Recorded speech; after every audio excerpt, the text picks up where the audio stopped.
나지 않아도 우울증일 수 있을까? 심리상담센터나 정신과를 방문하는 사람들의 증상을 살펴보면 저는 우울하지도 않고 행복한데 주변에서 상담을 받아보라고 해서 찾아왔어요 라고 말하는 사람들이 종종 있답니다. 실제로 겉으로 보았을 때 우울감이나 슬픔이 드러나지는 않지만 수면장애, 집중력 문제, 갑작스러운 체중 변화 등으로 병원을 찾는 분들이 늘고 있죠. 이러한 증상을 보이는 분들의 병명은 무엇일까요? 불면증? ADHD? 많은 경우 정답은 바로 우울증, 그중에서도 가면성 우울증입니다. 혹시 나도 가면성 우울증? 지금 잠시 화면을 멈추고 체크해보세요. 5개 이상 해당한다면 가면성 우울증을 의심해 볼 수 있답니다. 가면성 우울증의 가장 큰 특징 중 하나는 자신의 증상을 축소하려고 하고 자신의 고통을 경시하려고 한다는 점인데요. 그렇기에 겉으로 보았을 때 우울해 보이지 않고 오히려 행복해 보이기까지 합니다. 때문에 가면성 우울증 환자들의 경우 정신적인 고통보다는 신체적 증상들로 인해 병원을 방문하는 경우가 많아요. 수면장애, 식욕 문제, 감정 폭발 등과 함께 두통, 복통, 저리는 느낌 등의 신체적 증상들이 가면성 우울증 환자들에게서 주로 나타난답니다. 더불어 강박 행동 문제를 보이는 경우도 많은데요.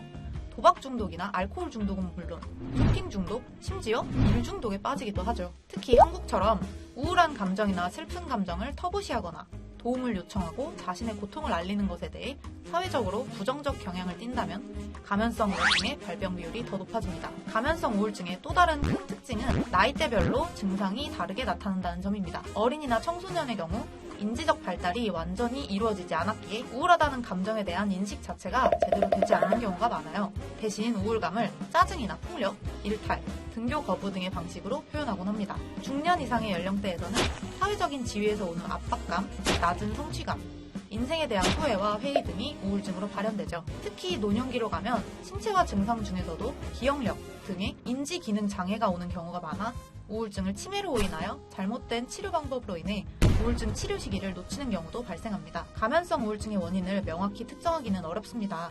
원인은 단일하기도 하고 복합적이기도 하고 명확히 드러나지 않는 경우가 많아요. 다만 환자들에게서 공통적으로 나타나는 성향이 있답니다. 그건 바로 나와 관련된 생각을 많이 한다는 거예요. 내 실력이 별로라서, 내가 적응을 못해서, 내가 실수를 많이 해서 와 같은 생각들이죠.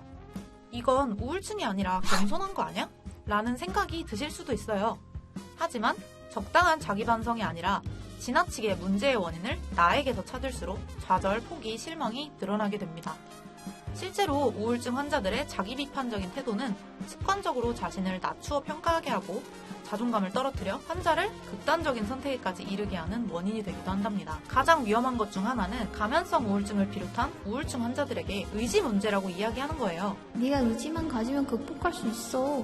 이건 네 마음가짐의 문제야.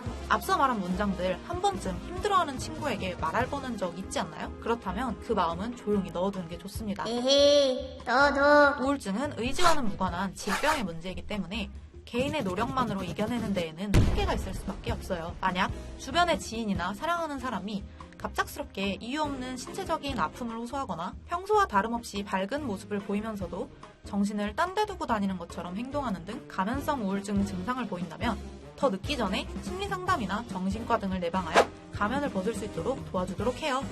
그럼 안녕!